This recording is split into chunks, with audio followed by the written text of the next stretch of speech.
African entrepreneurs owning significant companies that are building in this sector and ensuring we can feed ourselves with nutritious food. So we're providing funding and access to mentors and access to data.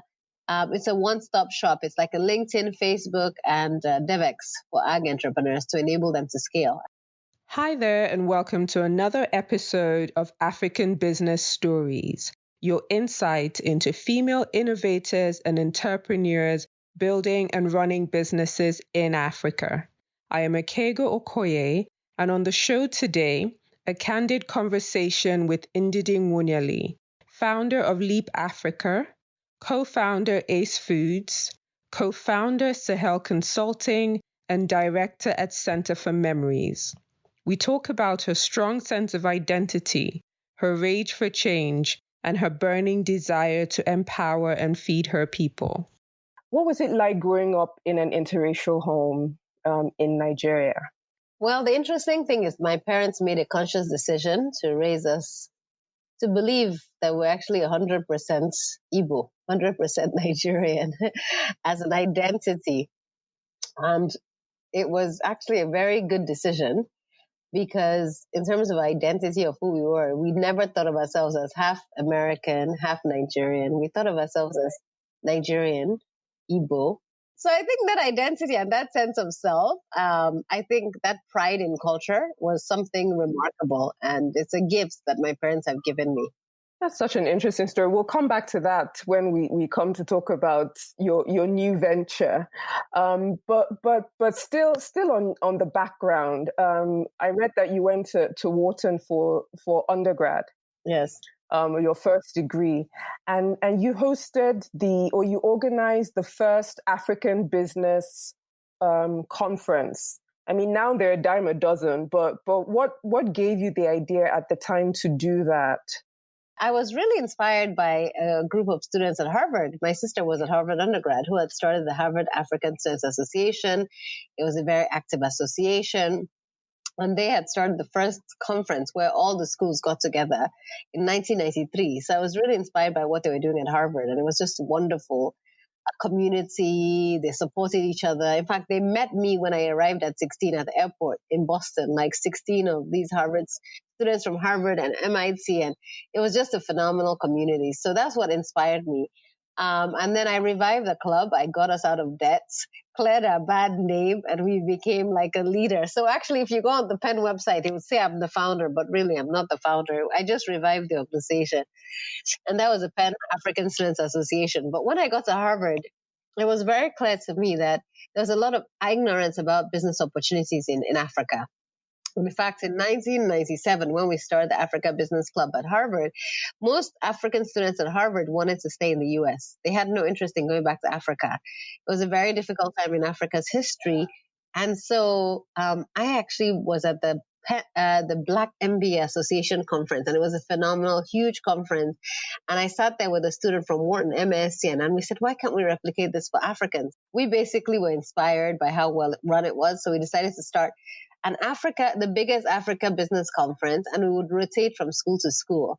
And eventually Harvard said, you can't share the name with Wharton. If it's going to be Harvard, it has to be Harvard. And so it ended up being 600 people that year. It was the biggest conference on campus. And now they have close to 2,000 people every year come to Harvard Business School. And It's done really well. I think they just celebrated their 20th year last year. And they recognized us for being pioneers, so we're really happy. But I also said that I feel like we failed because now every single business school has its conference. Yes. Which in one way is good, but in another way is bad because you're splitting efforts, you're talking to the same speakers, to the same funders, and you're not getting the benefit of all of you actually putting all this energy into translating into action on the continent. So I think it's a lot of dissipated efforts. Which was not our vision at the time. And I want to mention that year, the theme was reversing the brain drain. Right. Yeah. That's the conference. And I'm so proud that so many of us who started have gone back to Africa. That's quite a good place for me to pivot because the next thing I wanted to explore, you talk about an experience you had in Ramallah where Palestinians said to you, why are you here trying to help my people when your country is a mess? And you said after that you moved back to Nigeria. And if you can also just talk us through how you actually made that move. Did you just pack up and go? Or, how did you actually make that transition from McKinsey in the US to living in Nigeria?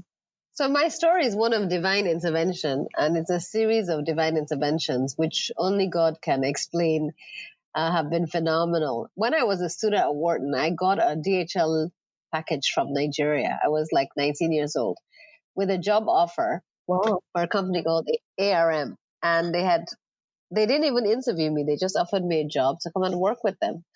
And I tell you, that's divine intervention, because when I left Nigeria in 1990, when did I leave Nigeria? 1991. I never envisaged that I would come back. That was a really dark period. Wow. The Abacha years. There were riots on campus.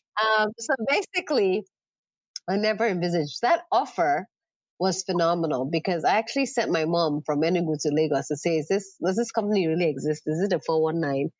And she said it's a phenomenal company. It was 7 months old. Asset and resource management company. So I actually came and worked there for the summer. Okay. And that was a life-changing experience. This was 1995. And then fast forward to then thinking, this is actually probable and my skills can be utilized in Nigeria. I went to Harvard Business School, and while I was there, also, as I mentioned, spent the summer between my first and second year in Ramallah, working in the Middle East. And it was a fluke. I mean, I got other offers, but this was an opportunity to help Palestinian businesses and ensure that they could be trade between the countries in the Middle East to lead to lasting peace. And there were two Palestinians who were visiting during my time there, who had been going to school in Nigeria on a full scholarship from the Nigerian government. Wow. And those were the ones who asked me the question, why are you here helping us when your country is such a mess? And that was really a very important question, because yes, the Palestinians are phenomenal people, and I learned so much from working there, but I realized that I could make a lot more difference in my own home country, working on some of the same issues around creating wealth, creating jobs, transforming the lives of people. So I actually went back to McKinsey because they paid for my business school. And one day I got a call from a man named Fola Adiola, who is a very successful entrepreneur. He had started Guarantee Trust Bank. And he said to me, I hear you want to move back and I want to offer you 4 jobs. And the last one he mentioned was Fate Foundation. He wanted to start an organization to help young people start businesses called Fate Foundation. And I wanted to start something similar, but for women. And we went back and forth. And in the end, I resigned from McKinsey after only 7 months of being back, because they had paid for my business school. I had to take a loan to pay them back. Because how it works is, if you work at McKinsey, every day you're back after business school, they forgive. So if you leave before your time is up, you have to pay them back. So I had to take a loan and move back to Nigeria. And it was the best decision I made, because it was such I was 25 to be able to run a nonprofit and have such phenomenal support from a dynamic founder and board that gave me 110% of support. I was able to have tremendous impact in a short time. I think, it was a good decision, and I'm glad I did make that decision. That's awesome. So how did you then go from that to Leap? And what does Leap mean? And, where did all that come from?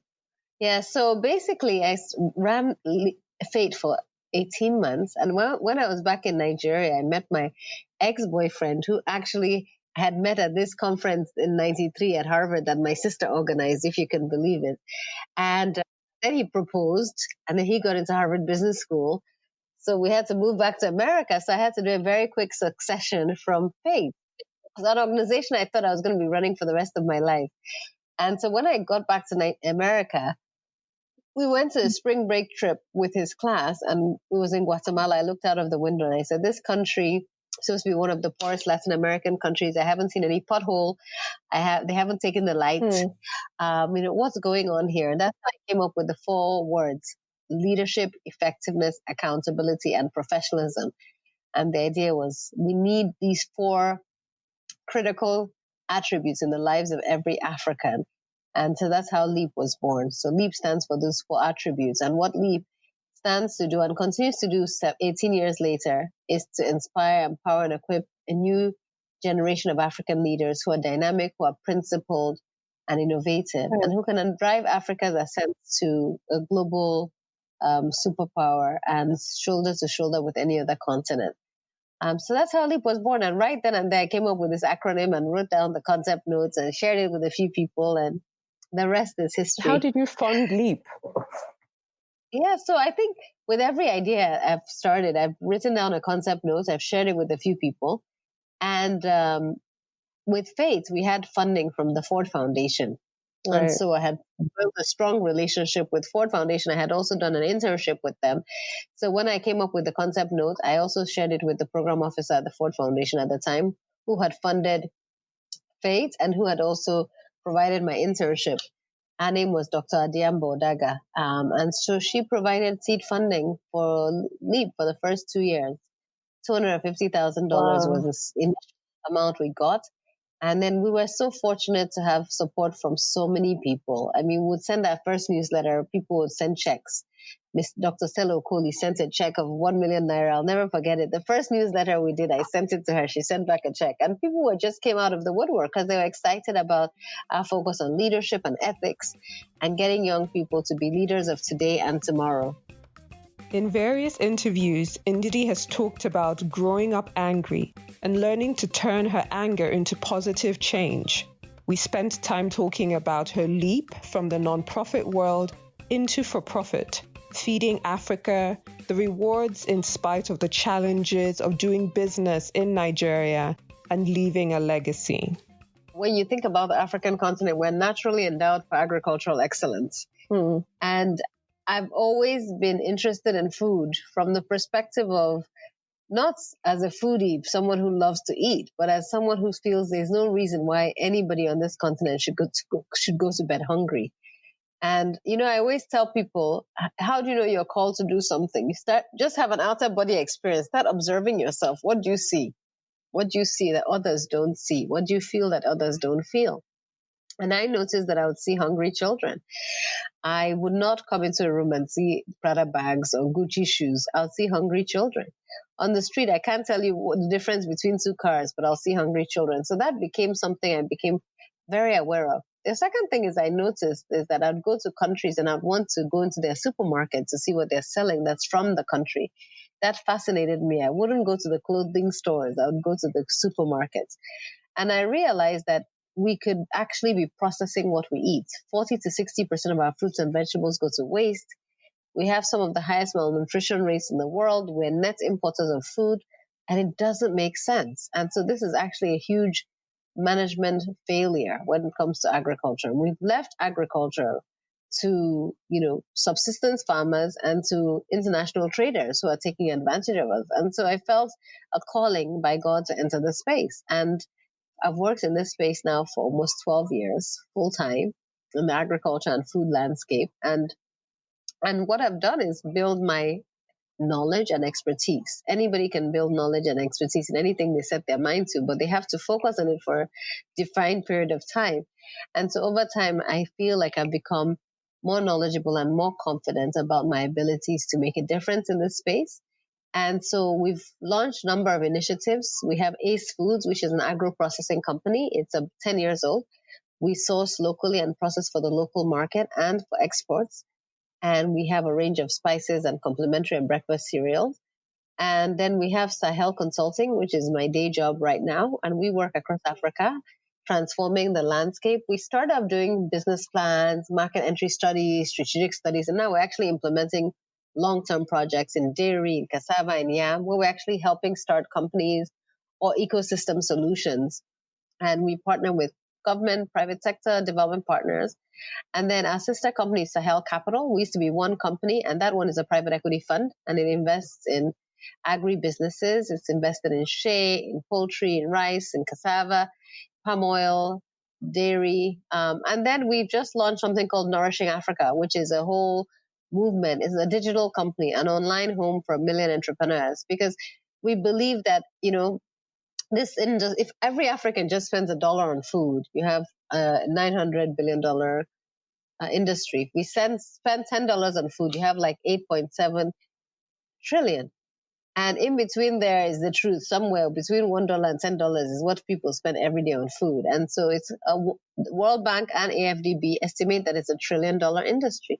The question is who's going to take advantage of this $1 trillion industry? And what we want is to ensure that African entrepreneurs are the ones who control this industry, as opposed to multinationals or trading companies. We want African entrepreneurs owning significant companies that are building in this sector and ensuring we can feed ourselves with nutritious food. So we're providing funding and access to mentors and access to data.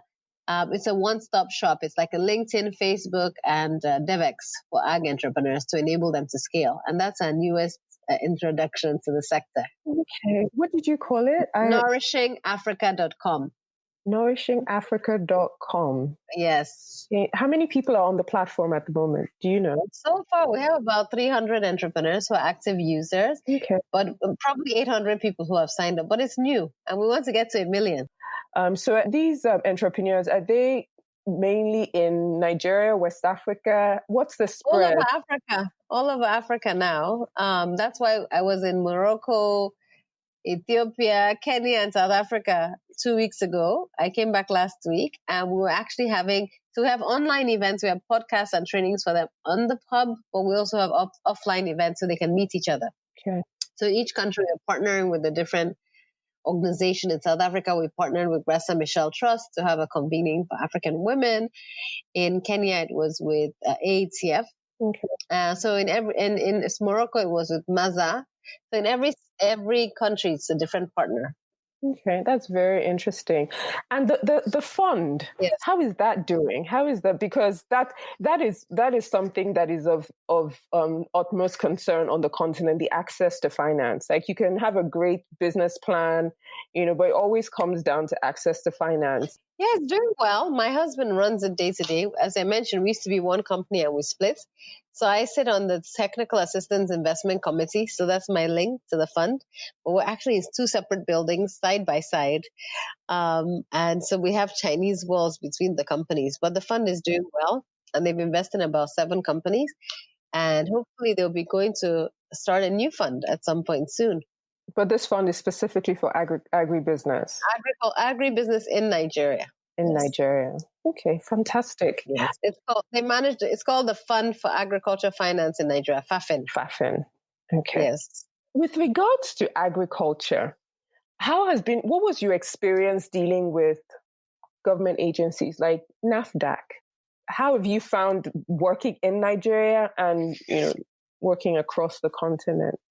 Working in Nigeria is not easy by any stretch of the imagination. And the food sector has been extremely challenging. I think ACE Foods has probably been the toughest thing we've ever done, apart from raising children. So, in fact, it was funny when my husband and I were starting ACE Foods, one of our board members and dear friends said, "Gentleman and lady, going into this sector for thugs, are you sure you guys can handle it?" And I was like, I'm a tough woman. I've been starting businesses in Nigeria. One day I called him up. I said, you know what? You're so right. So it hasn't been easy. We've faced issues across the board, from immigration, scaling our walls one day, looking for expatriates, wow, to, with guns, scaling our walls with guns, you wouldn't believe it, to being cleaned out by our staff, to NAFDAC, taking a year to get NAFDAC numbers. But I think that, it's called a school of hard knocks. So in the beginning, like when our van would be impounded by VIO, we wouldn't be able to sleep all night. Now we're like, we can sleep. You just get tougher. You get tougher because when you run a service company, it's fairly straightforward, in terms of what you're dealing with. But when you run a manufacturing company in the ag sector, you're dealing with your farmers, so your supply chain, you're dealing with your factory itself, you're dealing with your distribution channel. And that whole ecosystem is wrapped around government policy and any elements on the road and flooding and climate change. And lots of Right. shocks that have to do with, global commodity pricing. So on a daily basis, you're contending with so many different factors that can make or break you, but the rewards are amazing. I mean, think about the fact that every year when we have an end of year Christmas party in Ace Foods, and I see people bring their children and their extended family members, and I think about the number of lives that we have transformed, not just immediate staff, but even the farmers in the value chain, the distributors, the women, all through each of those landscapes. It's so refreshing. I mean, just earlier this week, I was in the factory dealing with an incident around safe space for women. It's International Women's Month, March. And, historically, a lot of the women there are Yoruba, and I can't speak Yoruba and would need to have a translator. But in this case, my HR said, Ndidi, you've forgotten they've been doing an adult literacy program. They can understand you. And I was so happy because it's one of the things I said is, guys, we have to actually do an adult literacy program for these women because they're going to need to learn how to read and write. This is like the factory workers. As we automate, we don't want them to be left behind. So literally, we've been doing an adult literacy program for a lot of our entry level staff at the bottom of the rank to ensure that they can move up. And it was just exciting to see that I could actually communicate with them on very sensitive issues, which historically I wouldn't have been able to find the right words to discuss. And just seeing the transformation, we give them a warm meal, they have health insurance, and they can educate themselves and their children. So that is such a fulfilling experience. And I think ACE has been probably the most fulfilling initiative that we've been involved in. That's awesome. So do you manufacture only in Nigeria? Yes. So right now, ACE is still manufactures in Nigeria, but we export to South Africa. We've exported to the Netherlands and the US. Okay.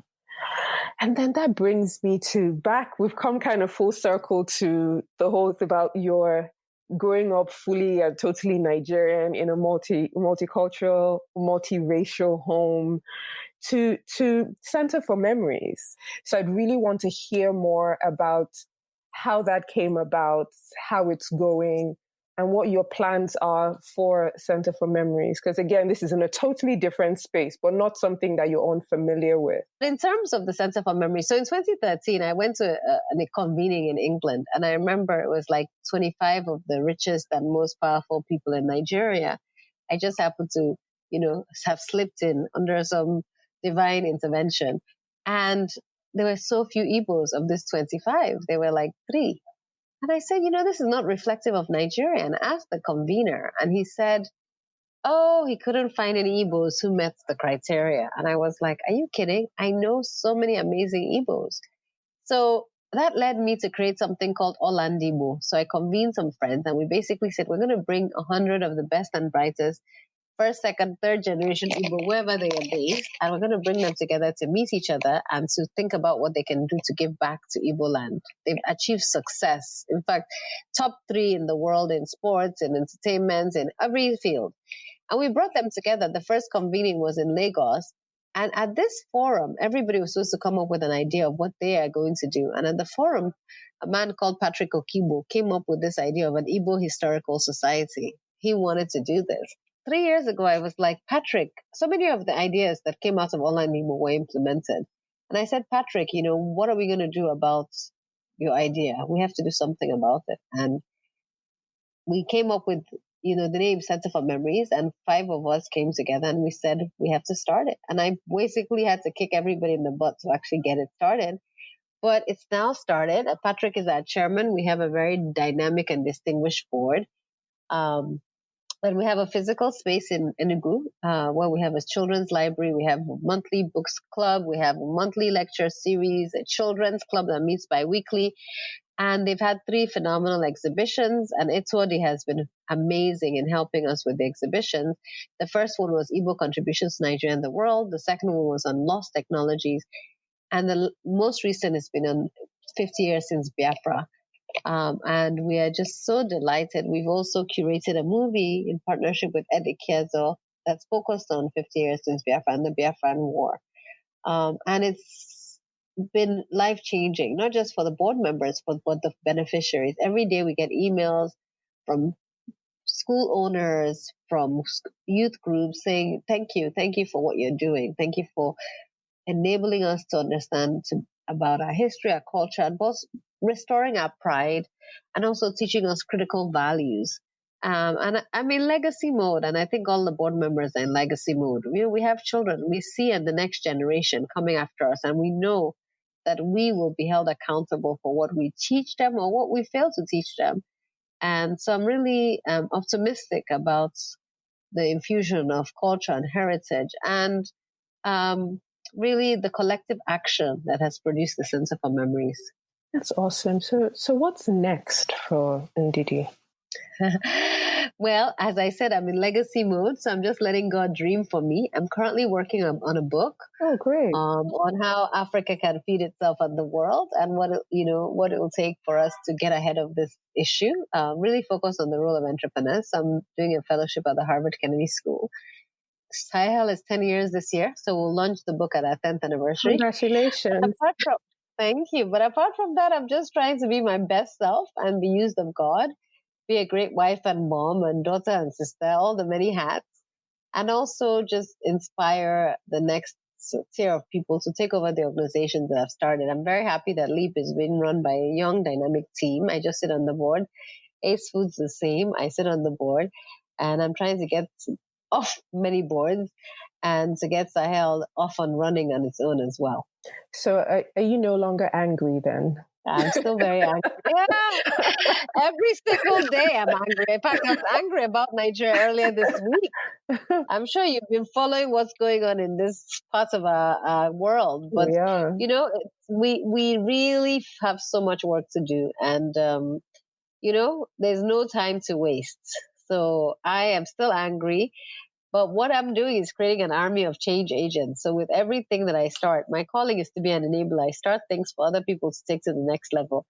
So I'm getting other people angry enough to take it to the next level. And so I'm excited about what God has in store. I'm looking forward to more reasons to celebrate Africa and to celebrate Nigeria and to celebrate being alive. That was Ndidi Nwuneli, founder of Leap Africa, Ace Foods, and Sahel Consulting. She continues to work to expand agribusiness in Africa and inspire the next generation of leaders. Thanks for listening to the show. This was our first full episode. And if you liked it, please do us a favor and subscribe on iTunes or follow us on SoundCloud. If you could also write us a review, it would help us get the word out. You can also drop us a line on Instagram or Twitter. Our handle is AfriBizStories. I am Akego Okoye, and you have been listening to African Business Stories.